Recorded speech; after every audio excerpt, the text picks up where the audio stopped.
नमो भगवते वासुदेवाय।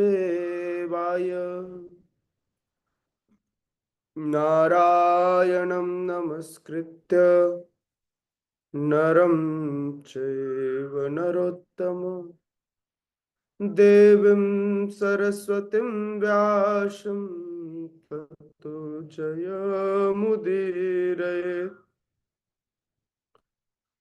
नष्टप्रायेषु अभद्रेषु नित्यं भागवत सेवया भगवते उत्तमश्लोके भक्तिर्भवति नैष्ठिकी। कृष्णाय वासुदेवाय देवकी नन्दनाय च नन्दगोपकुमाराय गोविन्दाय नमो नमः। ॐ अज्ञानतिमिरन्धस्य ज्ञानञ्जनशलाकया चक्षुरुन्मीलितं येन तस्मै श्रीगुरवे नमः।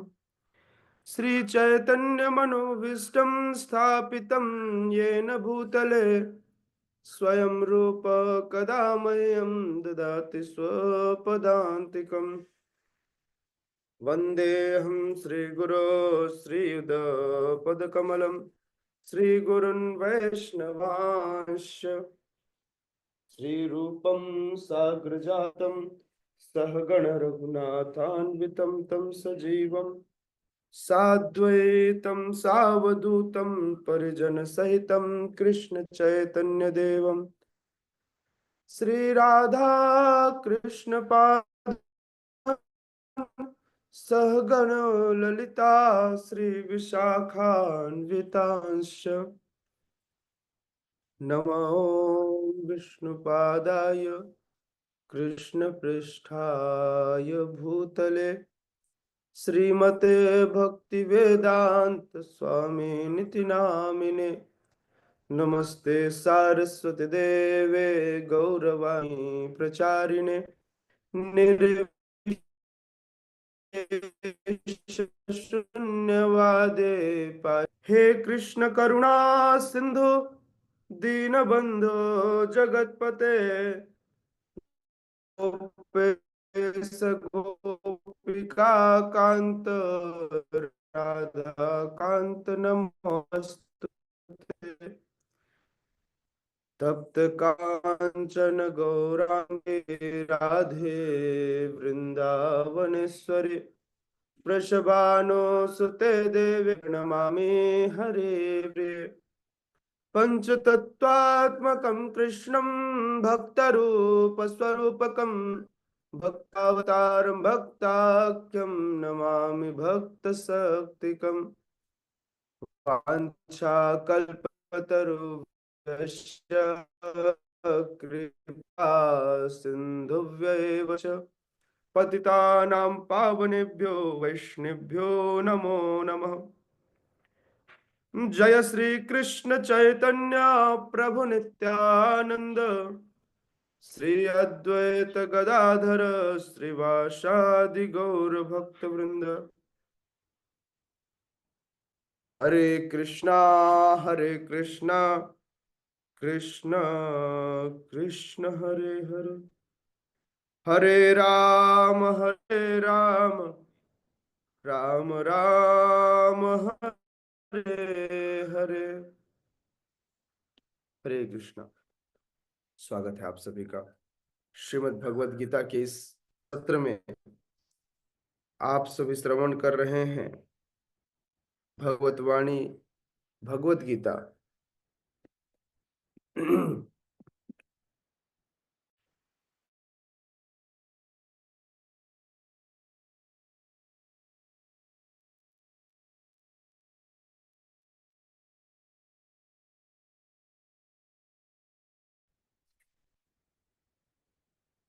आज हम श्लोक क्रमांक 8 पर चर्चा करेंगे।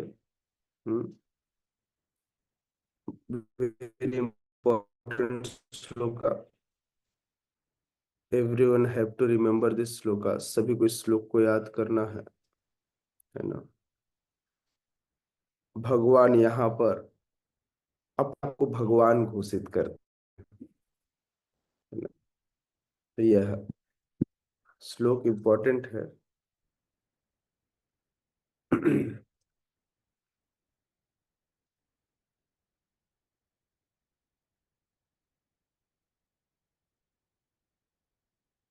जस्ट मिनट, हाँ, आई थिंक नेटवर्क स्लो है, मैं इसे फास्ट कर देता हूँ।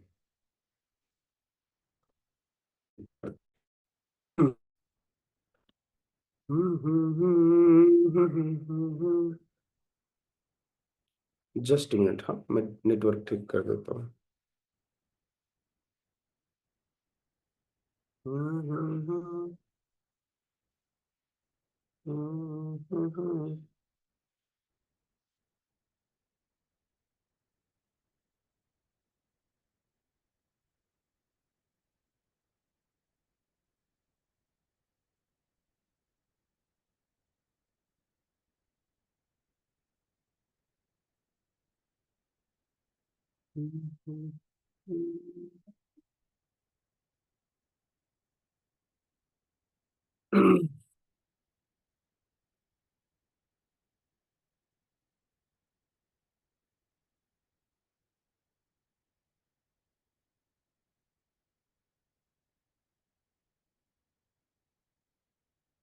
हरे कृष्ण।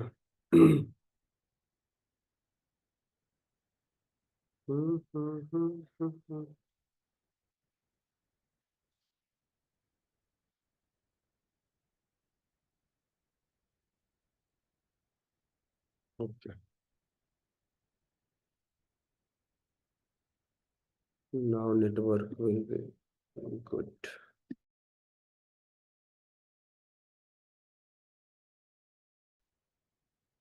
तो भगवान इस श्लोक में कह रहे हैं, अपने आप को भगवान भगवान इसमें घोषित कर रहे हैं। तो बहुत ध्यान से इस श्लोक को सभी को याद करना है ना। भगवान अपनी अपने समृद्धता को, अपने साम्राज्यता को यहाँ बता रहे हैं। कहते हैं, अहम सर्वस्य प्रभवो मत्तः सर्व प्रवर्तते इति मत्वा भजन्ते मां बुधा भाव समन्विता। अहम सर्वस्य प्रभवो मत्तः सर्वं प्रवर्तते इति मत्वा भजन्ते मां बुधा भाव समन्वित।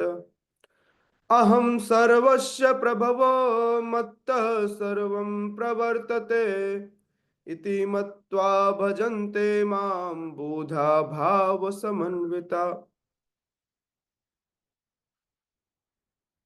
भगवान अपने आप को अहम सर्वस्य प्रभु, मैं मत्तः सर्व प्रवर्तते, प्रवर्तते मतलब उद्भूत होना या निकलना, प्रकट होना, जन्म लेना, है ना। तो मत्तः सर्व सभी के प्रकट होने का स्थान, सभी के उद्भुत होने का, निकलने का स्थान, जन्म लेने का जो स्थान है, अहम सर्वस्य प्रभु। अपने आप को भगवान कारण बताते हैं कि मैं ही भौतिक और आध्यात्मिक कारण हूं सभी का। इति मत्वा भजन्ते माम बुधा भाव समन्विता। कहते हैं बुधा भाव समन्विता, जो बुद्धिमान है, जो जानते हैं, जो बुद्धिमान है, जो इस बात को जानते हैं, वही मेरी प्रेमा भक्ति में लगते हैं। तो इसलिए हर व्यक्ति भगवान की सेवा, भगवान की प्रेम, भगवान के भक्ति के अनुकूल तुरंत नहीं हो पाता। उसके लिए उस पात्रता को विकसित करना होता है, और वह पात्रता है भगवत ज्ञान, भगवान को जानना। क्या जानना भगवान को? यह कि भगवान ही इस संसार में, जो भी संसार में है, जो वस्तुएं हैं अथवा जो जगत है, भौतिक जगत और आध्यात्मिक जगत, इसके भी आदि कारण, अनादिर आदिर गोविंद सर्व कारण कारण, आदि कारण भगवान ही।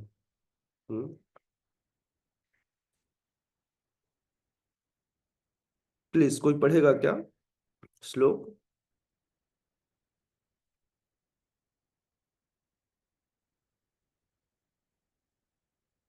प्लीज पढ़िए सूरज को। हरे कृष्ण, दंडवत प्रणाम प्रभु। धन्यवाद प्रणाम। अहम सर्वस्य प्रभवो मत्तः सर्वं प्रवर्तते इति मत्वा भजन्ते मां बुधा भाव समन्विताः। हरे कृष्ण। यस विशाल प्रो। हरे कृष्ण प्रभु जी, दंडवत प्रणाम। धन्यवाद प्रणाम प्रभु जी। अहम सर्वस्य प्रभो मतः सर्व परवर फिर से सर्वं ऐसे, प्रवर्तते। हम सर्वस्य प्रभवो मत्तः सर्वं प्रवर्तते। अहम सर्वस्य प्रभो मतः अहम सर्वं सर्वस्य प्रभवो, रुकिए, मत्तः सर्व प्रवर्तते। अहम सर्वस्य प्रभो मतः सर्व परवर्तते। आप फिर से ना एक लाइन में चार ले जा रहे हैं, तीन को ले जा, प्रभुओ तक ले जाइए। अहम सर्वस्य प्रभवो, रुक जाइए, मत्तः सर्वं प्रवर्तते। अहम सर्वस्य प्रभो मत्तः सर्व प्रवर्तते इति मत्वा भजन्ते मां बुद्धा भाव समन्वितः। गुड, वेरी हरे गुड। कृष्ण। शब्दार्थ, अनुवाद एवं तात्पर्य। हिज डिवाइन ग्रेस अभय चरणारविंद भक्तिवेदांत स्वामी श्रील प्रभुपाद के द्वारा जगत गुरु श्रील प्रभुपाद की जय। भगवान कहते हैं, मैं समस्त आध्यात्मिक तथा भौतिक जगतों का कारण हूं। प्रत्येक वस्तु मुझसे ही उद्भूत है। जो बुद्धिमान यह भली भांति जानते हैं, वे मेरी प्रेमा भक्ति में लगते हैं तथा हृदय से पूरी तरह मेरी पूजा में तत्पर होते हैं।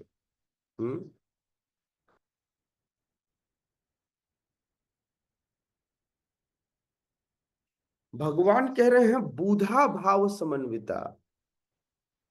बुधा अर्थात विद्वान जन। विद्वान जन अपने मनोयोग से मेरी पूजा करते हैं, अर्थात जो पूजा नहीं करते, जो भगवान के शरणागत नहीं हैं, उन्हें निपट मूर्ख समझना चाहिए। निहायती मूर्ख हैं वे, है ना, जो भगवान की शरण में नहीं आते। क्योंकि ऐसा नहीं है कि उनके साथ जीवन में अनुभव, कुछ लोग होते हैं जो किसी के बताने पर समझ जाते हैं। ये पहले टाइप के इंटेलिजेंट लोग हैं, जिन्होंने किसी ने बताया तो वे समझ जाते हैं। तो ये पहले प्रकार का अनुभव है, सुनकर। दूसरा, फील करके। कई बार देख रहे हैं कि हर व्यक्ति जन्म ले रहा और वो व्यक्ति मरता भी है, फिर एक जीव जन्म लेता है, वो मरता भी है। कितना भी अच्छा डॉक्टर हो, operation successful but patient dead, है ना। हो सकता है डॉक्टर अच्छा हो लेकिन फिर भी पेशेंट मर जाए। मतलब न तो कोई समय से पहले मार सकता और न कोई किसी को बचा सकता, मृत्यु भी सत्य है। तो ये दूसरे टाइप के लोग हैं जो बोले नहीं नहीं, जन्म मृत्यु के चक्र में नहीं फंसना, ये बड़ा कष्टकारी है, हमने कितनों को आते और जाते देखा। तो इस तरह समझ जाते हैं। दूसरे तरह की ये भी कुछ ठीक है, कम से कम अनुभव से समझते हैं। तीसरे वो हैं जो दिखता सब कुछ है लेकिन फिर भी नहीं मानते। ऐसे निपट मूर्खों की बात की जाती है, ऐसे लोग कभी भगवान के शरण में नहीं आते। पहले और दूसरे प्रकार के लोग तो आते हैं, दुख कर, देख कर, सुनकर, समझकर, और तीसरे सुन समझ कर भी वे नहीं आते। तो ये तीसरे टाइप के लोग हैं। क्या कह रहे हैं? भगवान कह रहे हैं अहम सर्वस्य प्रभवो मत्तः सर्वम प्रवर्तते इति मत्वा भजन्ते माम बूढ़ा भाव समन्विता।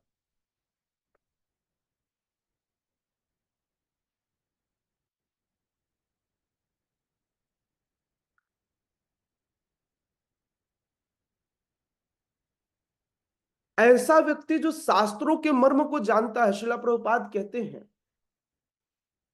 जो शास्त्रों के मर्म को समझता है और उसने यह शास्त्र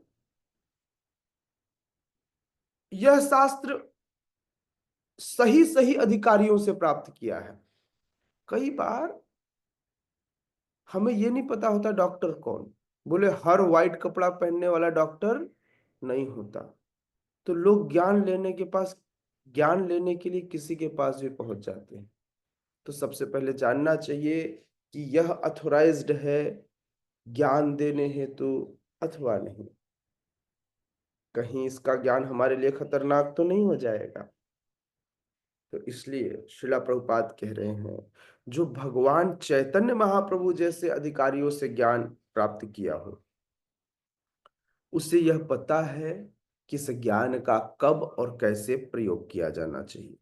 उसे यह पता है कि यह आध्यात्मिक और भौतिक जगत भगवान श्री कृष्ण के मूल से ही उत्पन्न होता है, अर्थात कृष्ण ही इस समस्त जगत के प्राकट्य और विलोप होने के मूल कारण है। जो व्यक्ति जान लेता है, जो यह मान लेता है, उसे भगवत भक्ति में स्थिर समझना चाहिए।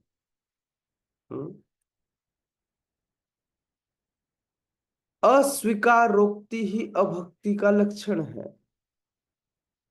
भक्तिहीनता भगवान की सर्वोपरिता को अस्वीकार करना है, इसे ही अभक्ति कहा जाता है। अभक्त कौन है? जो भगवान की सर्वोपरिता को नहीं मानता। भगवान सर्वोपरि है, भगवान के इस सर्वोपरिता को न मानने वाला व्यक्ति अभक्त है, जिसको दूसरे शब्दों में आप नास्तिक भी कहते हो।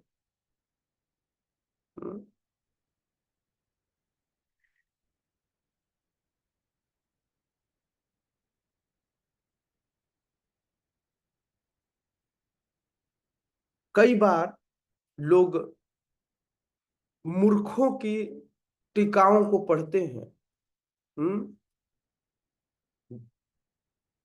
लोगों को लगता है आध्यात्मिक ज्ञान 4 पन्नों में, कोई भी प्रिंटिंग प्रेस से 4 पन्ने छपवा दिए गए तो वहां से आध्यात्मिक ज्ञान मिलेगा।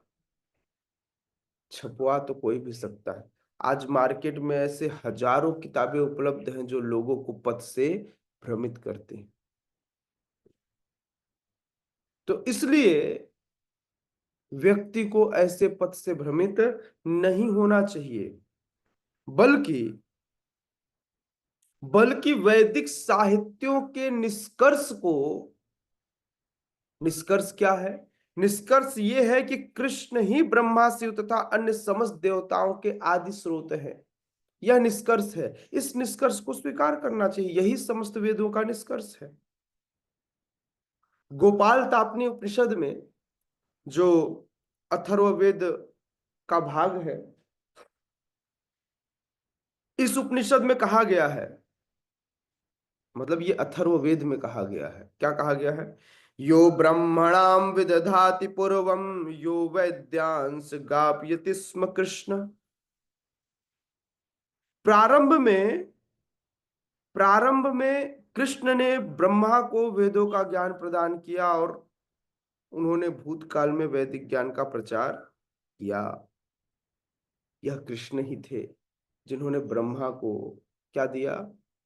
वेदों का ज्ञान दिया। पुनः नारायण उपनिषद में भी कथन आता है, अथ पुरुषो हवय नारायणो कामयत प्रजा सृजयति। तब भगवान ने जीवों की सृष्टि करनी चाहिए। कोई भी सृष्टि, मतलब मान लीजिए कि किसी की इच्छा हो जाए, एक घर बनाऊंगा तेरे घर के सामने, कैसे बनाएगा वो? उसके लिए जमीन चाहिए, पैसे चाहिए, परमिशन चाहिए। हाँ, तो इच्छा होना अलग बात है और करना अलग बात है। हम्म। तो बोले प्रभु जी, इच्छा तो मैं भी कर सकता हूँ, लेकिन आप कर कुछ नहीं सकते, सिर्फ इच्छा ही कर सकते, बना नहीं सकते। हाँ, इच्छा तो हमारी बहुत बड़ी बड़ी है, नहीं?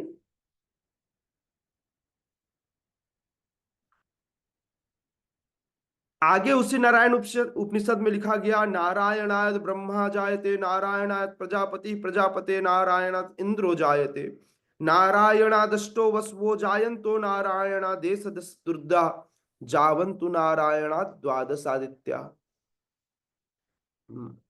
नारायण से ब्रह्मा उत्पन्न होते हैं, ये नारायण उपनिषद का भाग है, जिसमें लिखा है नारायण से ब्रह्मा उत्पन्न होते हैं, नारायण से प्रजापति उत्पन्न होते हैं, नारायण से इंद्र और 8 वसु उत्पन्न होते हैं, और नारायण से ही 11 रुद्र और 12 आदित्य उत्पन्न होते हैं। यह नारायण कृष्ण के ही अंश हैं।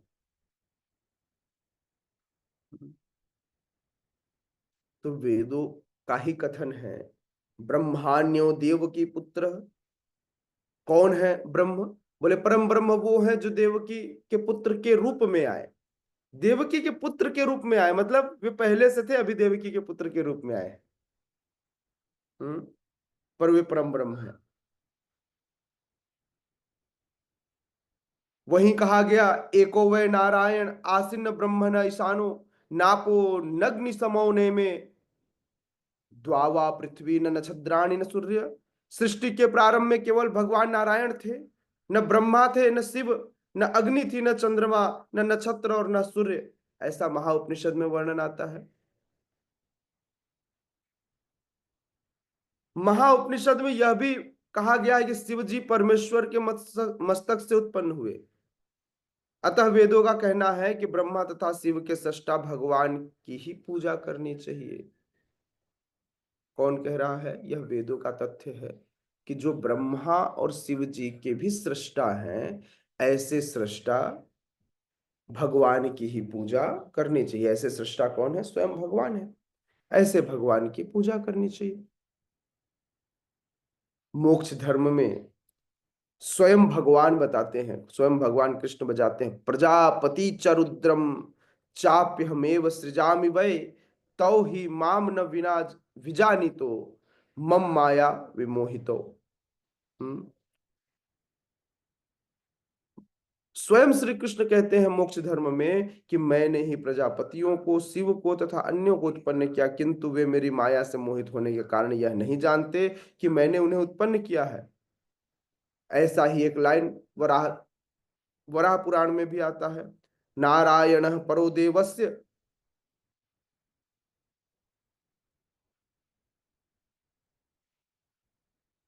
नारायण परो देवस्तस्माज जात चतुर्मुख, तस्माद रुद्रो भवदेव सच सर्वज्ञता गत।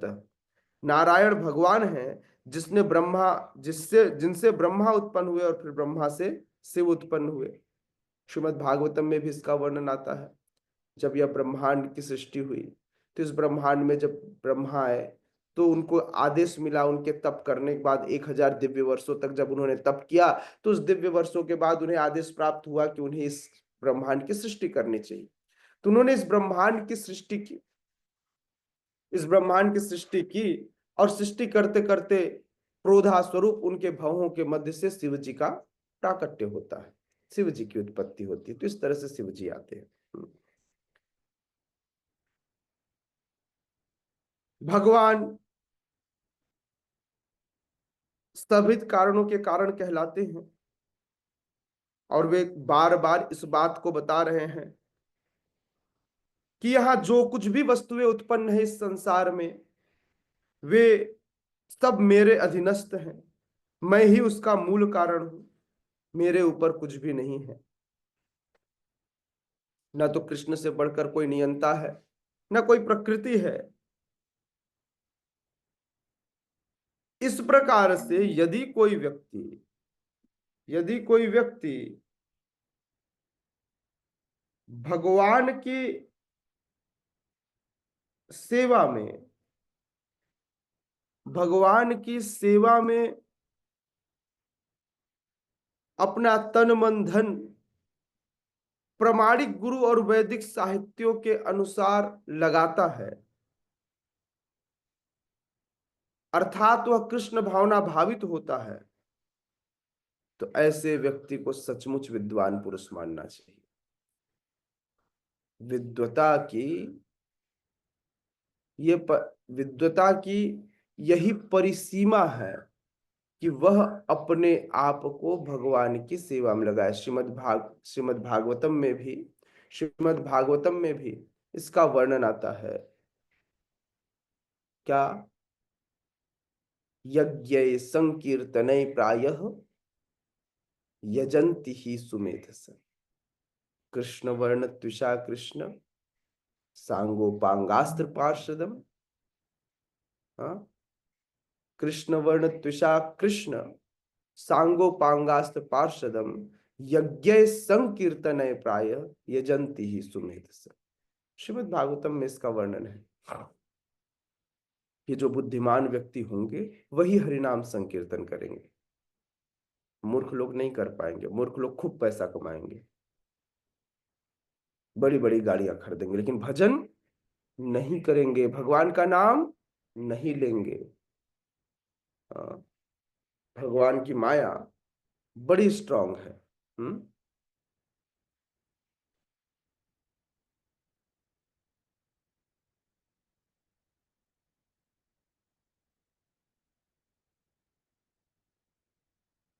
जो मूर्ख होते हैं वे भगवान को भगवान न समझकर, उन्हें लगता है द्वापर युग में महाराज वसुदेव के घर में एक मनुष्य ने जन्म लिया जो बड़ा महान था, जिसने बड़े बड़े दिव्य कार्य किए।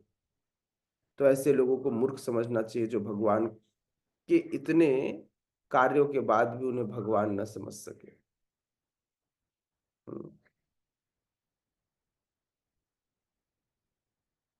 तो कभी भी जो भक्त है, जो कृष्ण भावना भावित व्यक्ति है, उसे मूर्खों की चकाचौंध से मोहित नहीं होना चाहिए। उसे शास्त्रों के अप्रामाणिक टीकाओं से दूर रहना चाहिए और दृढ़ता पूर्वक इस गुरु परंपरा के शरणागत होकर जीवन में आगे बढ़ना चाहिए। यही भक्ति में जीवन की परिसीमा है। आइए श्लोक क्रमांक 9 की ओर आगे बढ़ते हैं। श्लोक क्रमांक 9 में भगवान कहते हैं, शुभ माधव प्रभु जी। हरे कृष्ण गुरु जी, दंडवत प्रणाम।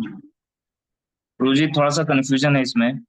यस प्रभु। महाउपनिषद में जो शिव जी का जो वर्णन है, इसमें कहा गया है कि परमेश्वर के मस्तक से उत्पन्न हुए हैं, हाँ। और फिर बरहा पुराण में फिर कहते हैं दोबारा कि नहीं, ब्रह्मा जी से उत्पन्न हुए हैं शिव जी। थोड़ा कंफ्यूजन है, डाउट है। देखो प्रभु, शिव जी की अपनी एक स्थिति है। जो शिव तत्व है बड़े जी जी। है ना। भगवान कब किसे कहां से प्रकट करेंगे यह समझना थोड़ा मुश्किल है। हाँ, हमारे इस ब्रह्मांड में हमारे ये जो चतुर्मुखी ब्रह्मा है, इन चतुर्मुखी ब्रह्मा ने जब सृष्टि करनी प्रारंभ की तो उस समय शिव जी के आने का माध्यम उनके भौहों के मध्य का मस्तक बना। उनको क्रोध आया तो, लेकिन वही ब्रह्मा जी भगवान के बारे में लिखते हैं, अंगानि यस्य सकलेन्द्रिय वृत्तिमन्ते बोले अंगानि यस्य सकलेंद्रिय वृत्तिमंती, भगवान का एक अंग, अंगानि एक अंग, यस्य यह एक अंग, सकलेंद्रिय सभी अंगों का काम कर सकता है।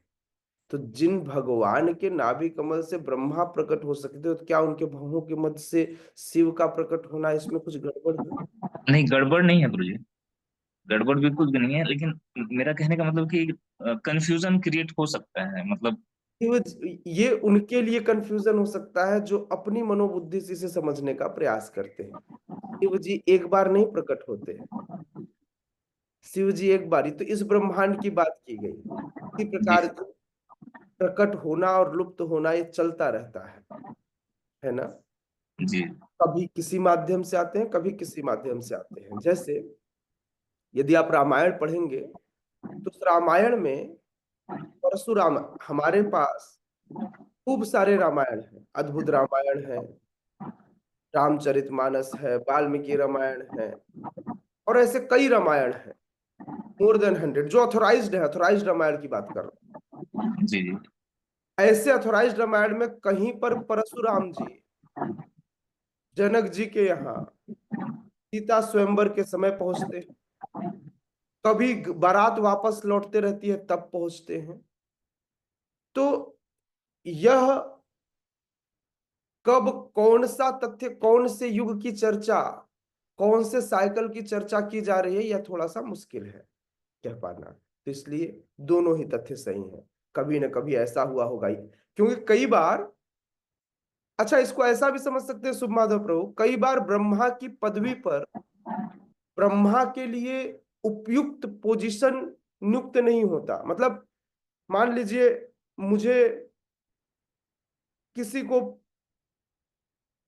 किसी क्षेत्र का अधिकारी बनाना है, लेकिन उसके लिए योग्य अधिकारी नहीं है, तो भगवान स्वयं ही ब्रह्मा बनकर आते हैं।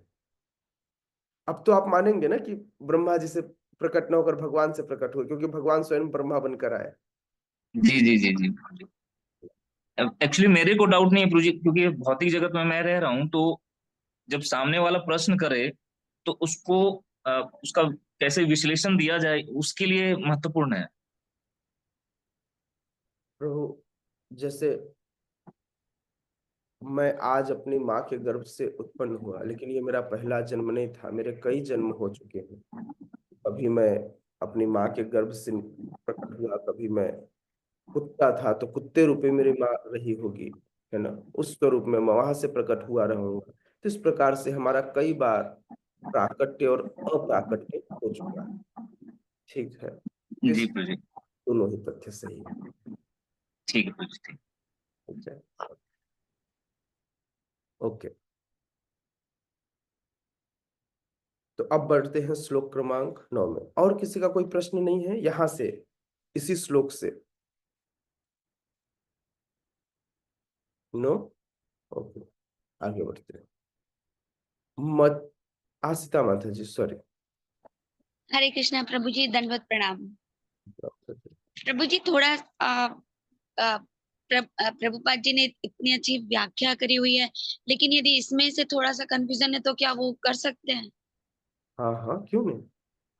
जी प्रभु जी, जैसे हम किसी को कुछ हार्ड वर्ड यूज कर रहे हैं, मूर्ख बोलते हैं, तो ये क्या बोलना सही है, या फिर इनको हम क्योंकि इतने अच्छे अ, अ, चीजों को पढ़ते हैं, तो क्या हम उसके लिए कुछ और अच्छे वर्ड यूज कर सकते हैं कि बुद्धिमान नहीं है, या कुछ इस तरह से, ताकि हम भी बोल सके, उनको समझना है तो ठीक है, नहीं समझना है तो फिर तो वो जैसा करना है कर ही रहे हैं। किसी को मूर्ख कहेंगे तो बुरा लगता है, किसी को गधा कहेंगे तो बुरा लगता है। आप उसको कहिएगा हे वैशाख नंदन, उसको अच्छा लगेगा। प्रेम आ गया इसमें। गधे को जी संस्कृत में कहते हैं वैशाख नंदन, तो आप उसे जी। कहिएगा हे वैशाख नंदन, कृपया आप ये काम करें, हाँ प्रभु जी। है ना। नहीं, हमें किसी को कुछ नहीं कहना माता जी। एक्चुअली हम किसी को डांटने के अधिकारी हैं या नहीं, ये हमको पता होना चाहिए। आप अपने बच्चों को डांट सकते हैं, आप मुझे डांट सकते हैं, मैं आपका बेटा हूं, सभी को नहीं, है ना। सभी को नहीं। कौन आपको कितना अधिकार देता, उस अधिकार के स्वरूप आप शब्दों का प्रयोग कर सकते हैं, किंतु फिर भी हमारे शब्द सभ्य होने चाहिए, है ना। हाँ बिल्कुल, हम बच्चों को गधा कह सकते हैं क्योंकि हम बच्चे हैं, है ना। जी बच्चों को कह सकते हैं, लेकिन सभी को नहीं। ठीक है माता जी जी। जी प्रभु जी। हरे कृष्ण प्रभु जी, दंडवत प्रणाम। मच्चित्ता मद्गत प्राणा बोधयन्त परस्परम कथयन्तश्च मां नित्यं तुष्यन्ति च रमन्ति च। मच्चित्ता मद्गतप्राणा बोधयन्तः परस्परं कथयन्तश्च मां नित्यं तुष्यन्ति च रमन्ति च। मच्चित्ता मद्गतप्राणा बोधयन्तः परस्परं कथयन्तश्च मां नित्यं तुष्यन्ति च रमन्ति च। कौन पढ़ेगा? गौर चैतन्य प्रभु। यस। हरे कृष्णा प्रभु जी, दंडवत प्रणाम। मच्चित्ता मद्गत्ता मच्चित्ता मद्गत्ता प्राण बोधयन्ता परस्परं कथयन्तश्च मां नित्यं तुष्यन्ति च रमन्ति च। हरे कृष्णा प्रभु जी। मच्चित्ता मत मत गत प्राणा, है ना। ठीक है, मत गत प्राणा है वो, मत गत प्राणा। यस, सूरज प्रभु। हरे कृष्ण जी। मच्चित्ता मद्गत प्राणा बोधयन्तः परस्परं कथयन्तश्च मां नित्यं तुष्यन्ति च रमन्ति च। हरे कृष्ण। सीता माता जी। हरे कृष्ण प्रभु जी। मच्चित्ता मद्गत प्राणा बोधयन्तः परस्परं कथयन्तश्च मां नित्यं तुष्यन्ति च रमन्ति च। हरे कृष्ण। हरि हरि। भगवान कह रहे हैं, मत चित्ता, जिनका मन मुझ में रमा है, मत गत प्राण, जिन्होंने अपना जीवन मुझ में, मत गत प्राणा, मुझ में अर्पित कर दिया है। तो ऐसे लोगों की बात भगवान करते हैं कि वे बोधयंत, जब उपदेश देते हैं, किसी को कुछ बताते हैं, बोध कराते हैं एक दूसरे से, तो उनका जो विषय होता है, परस्परम कथयंत च माम, उनका एक ही विषय होता है, वो हूं मैं। भगवान कह रहे हैं, ऐसा व्यक्ति मेरे अलावा किसी और विषय में कोई बात नहीं करता, और जब ऐसा बात करता है तो तुष्यंति च रमन्ति च नित्यम, ऐसा बात करने से वह तुष्ट भी हो जाता है और सदैव मग्न रहता है, मजे में रहता है, आनंद में रहता है। रमन्ति च, उसके जीवन का मूल आनंद ही भगवान के विषय में बात करना है। किनका? ऐसा व्यक्ति जिनका मन मुझ में लगा हुआ है, जो जिन्होंने अपना जीवन मुझे अर्पित कर दिया है ना, जो भगवान के प्रति सरेंडर्ड है, जो भगवान के प्रति फुली सरेंडर्ड है। बोले प्रभु जी, मतलब आप अपनी बात कर रहे हैं? नहीं, हर व्यक्ति घर पे रहकर भी भगवान के चरण कमलों में फुली सरेंडर्ड हो सकता है ना। इसके लिए आवश्यकता नहीं है कि आप घर बार छोड़ करके आप हाँ, घर में रहकर घर से अनासक्त होना, यह शरणागति की निशानी है। हाँ? तो हम घर पे रहकर सभी में आसक्त रहें, अथवा हम घर पे रहकर अनासक्त रहें, तो हम शरणागत हैं। अगर हम मंदिर में रहकर भी हम ऐसे कपड़े पहनकर भी फुली अटैच्ड रहे, तो इससे समर्पण नहीं कहेंगे, यह समर्पण नहीं है, है ना। यह एक तरफ का भोग प्रवृत्ति है जो यहां रहकर भी भोगने की इच्छा रखता है। तो शिला प्रभुपाद लिखते हैं, भगवान यहां कह रहे हैं कि मेरे शुद्ध भक्तों के विचार मुझ में वास करते हैं, उनके जीवन मेरी सेवा में अर्पित रहती है और वे एक दूसरे को ज्ञान प्रदान करते हैं और मेरे विषय में बात करते हुए परम संतोष और आनंद का अनुभव करते हैं। हाँ, ये कौन करता है? ये भगवान के शुद्ध भक्त करते हैं। यही भगवान के भक्तों की निशानी है। शिला प्रभुपाद यहां लिखते हैं, शिला प्रभुपाद यहां लिखते हैं कि शिला प्रभुपाद यहां लिखते हैं कि यहां शुद्ध भक्तों के लक्षणों का उल्लेख हुआ है। अर्थात अब कैसे आप पहचानोगे कि कोई व्यक्ति शुद्ध भक्त है या नहीं?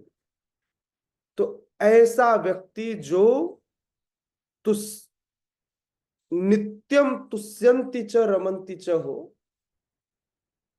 वह शुद्ध भक्त है। जो नित्य रूप से भगवान की दिव्य प्रेमा भक्ति में रमे रहते हैं, उनका मन सदैव भगवान के चरण कमलों में लगा रहता है, ऐसे व्यक्ति को भगवान का शुद्ध भक्त मानना चाहिए, जो भगवान और भगवान के भक्तों का सम्मान करता, जो भगवान के चरण कमलों से अपने मन को न हटाता हो, उसके जीवन में विषय केवल कृष्ण हो, कृष्ण के अलावा कोई दूसरा विषय न हो।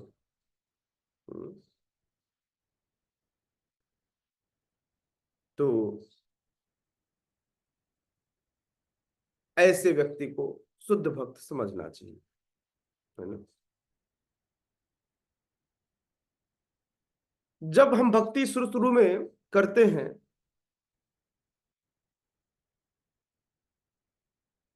तो कोई बोले कि भगवान के दिव्य गुणों की चर्चा हो तो आनंद नहीं आता, थियोरिटिकल क्लास लगती है।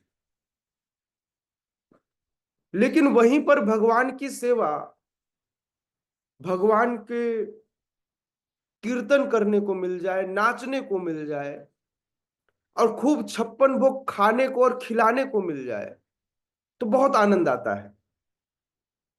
ये भक्ति की प्रारंभिक अवस्था है। आनंद किस में आ रहा है ना। लेकिन भगवान के दिव्य गुणों की चर्चा में बोले प्रभु जी बहुत हो गया, षडेश्वरे षडेश्वरे कितना आप बताएंगे, थक गए, कुछ और बताइए, कुछ अच्छी कथा होनी चाहिए, कहानी होनी चाहिए। कथा मतलब कहानी। हाँ, बोले कब किसने किसको मारा, कितने दांत तोड़े, दांत की जगह पर क्या लगाए, किसकी पूंछ कटी, किसने किसका अहंकार कैसे तोड़ा। बोले थोड़ी इसकी चर्चा हो। ऑब्वियस है, भगवान की लीलाएं तो आनंद देने वाली होती ही हैं, इसमें कोई दो राय नहीं है ना।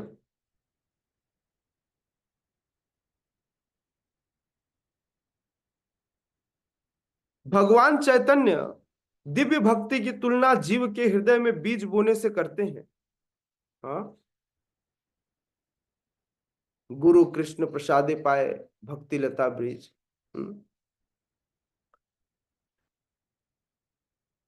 तो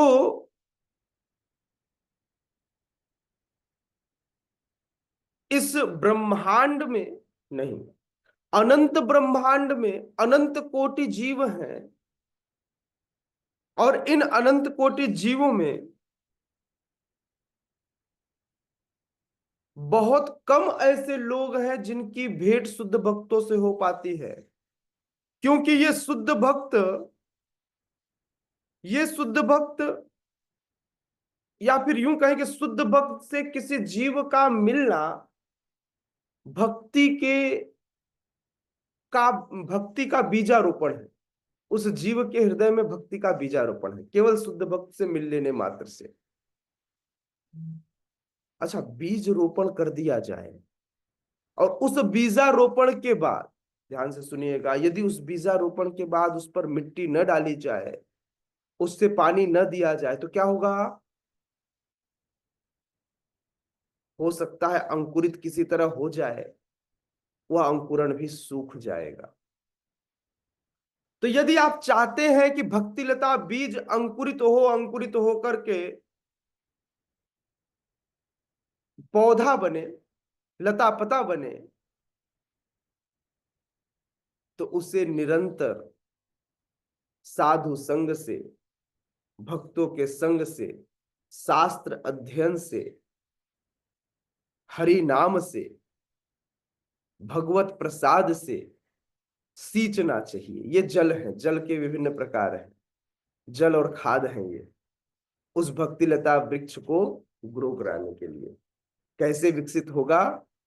तो ये होगा भक्तों के संग से, शास्त्रों के अध्ययन से, भगवत नाम के जप से और भगवत प्रसाद से।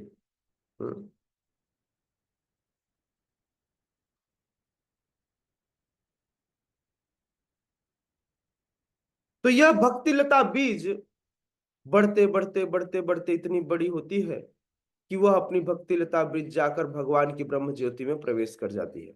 ब्रह्म ज्योति में भी जाकर इसका लक्ष्य खत्म नहीं होता, वहां भी यह ग्रो करती है, और वहां से ग्रो करते करते तब तक ग्रो करती है जब तक वह अपने परम लक्ष्य अर्थात भगवान के परम धाम को प्राप्त न हो जाए। जैसे ही यह भगवान के चरण कमलों में पहुंचता है, वहां जाकर यह विश्राम पाता है। तो भक्ति लता वृक्ष जो है यह कब तक बढ़ता रहता है? जब तक यह भगवान के चरण कमलों में स्थान न पा लेवे।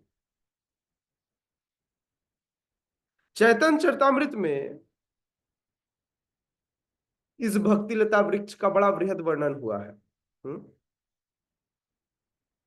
वहां यह बताया गया कि जब यह पौधा भगवान के चरण कमलों की जाकर शरण ग्रहण कर लेता है, तब ऐसा व्यक्ति भगवत प्रेम में पूर्णतया लीन हो जाता है। वह एक क्षण भी भगवान की सेवा किए बिना नहीं रह सकता। सोचिए,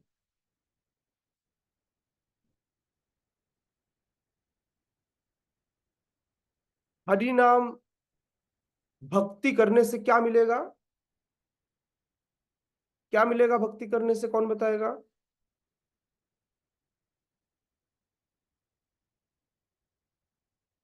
बताइए प्रभु। प्रभु जी भगवत धाम मिलेगा, कृष्णा की सेवा। अ, अ, अ, अ, ओके, भगवत धाम मिलेगा तो फिर उसके बाद भक्ति करने की आवश्यकता नहीं है? प्रभु जी करना चाहिए उसके बाद भी भक्ति। करना चाहिए, लेकिन मतलब अगर नहीं भी हो तो चलेगा, ऐसा है? नहीं प्रभु जी, नहीं चलेगा। शुभ माधव प्रभु। कभी रुकनी नहीं चाहिए प्रभु जी, सुचारू रूप से चलनी चाहिए, चाहे गोलोक धाम में हम पहुंचे या ना पहुंचे। तो कह रहे हैं कि भक्ति लता वृक्ष जब भगवान के चरण कमलों में पहुंचता है, वहां जाकर के यह विश्राम पावेगा, है ना। विशाल प्रभु लिख रहे हैं कि भगवान के प्रति शुद्ध प्रेम मिलेगा प्रभु जी। बिल्कुल, है ना।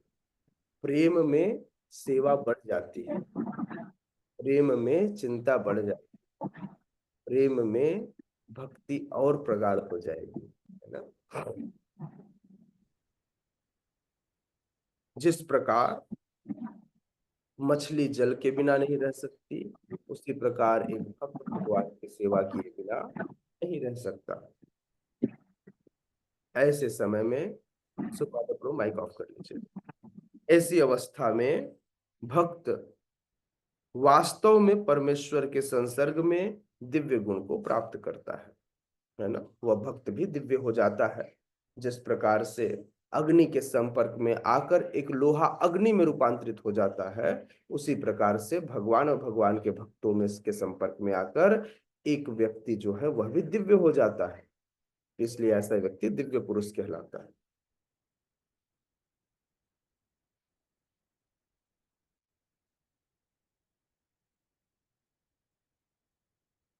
भगवान के ये शास्त्र जो भगवान की लीलाओं का गुणगान करते हैं, मुख्यतः भगवत गीता और श्रीमद् भागवत, श्रीमद् भागवतम, श्रीमद् भागवतम यह भक्तों को बहुत प्रिय है, क्योंकि भागवतम जो है यह भगवान और भक्त के मध्यस्थ जो भक्ति है उसका वर्णन करता है, उनकी लीलाओं का वर्णन करता है, उनके संबंध का वर्णन करता है।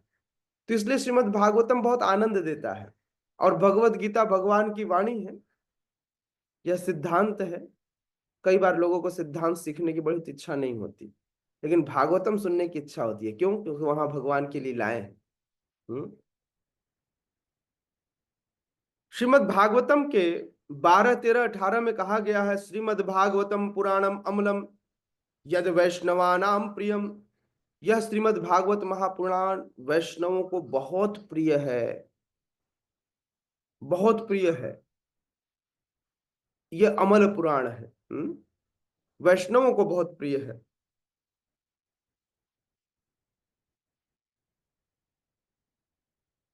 पता है, यह श्रीमद् भागवत पुराण या ऐसी कथाएं धर्म अर्थ काम मोक्ष से भी परे है। यह शुद्ध प्रेम का द्योतक है। इसे चारों पुरुषार्थ से अलग रखा गया। न तो भौतिक कार्य सफल होने, न आर्थिक विकास, न इंद्रिय तृप्ति, और न ही यह मोक्ष के विषय में बताता है। मतलब मुक्ति भी नहीं चाहते। भक्तों को बोले मुक्ति चाहिए, बोले नहीं चाहिए, भगवान की सेवा चाहिए, मुक्ति से कोई मतलब नहीं है।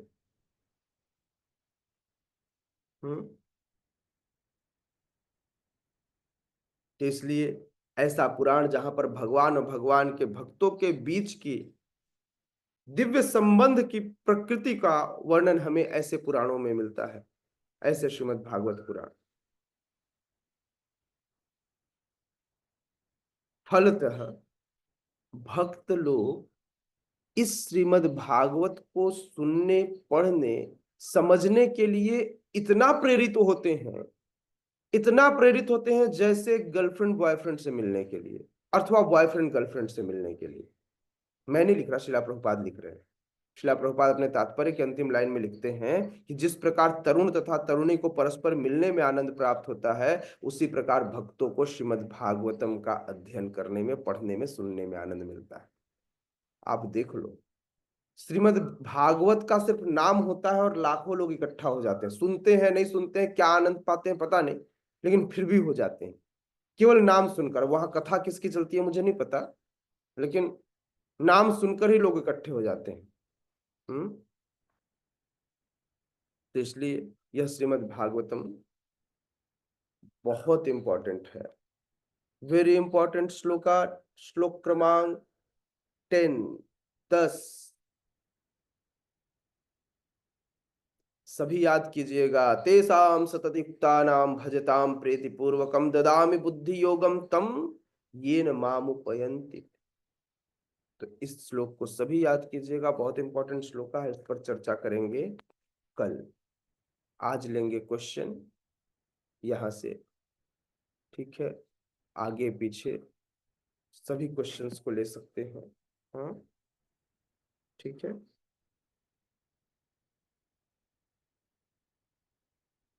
यस, आप रिकॉर्डिंग ऑफ कर सकते हैं फिर।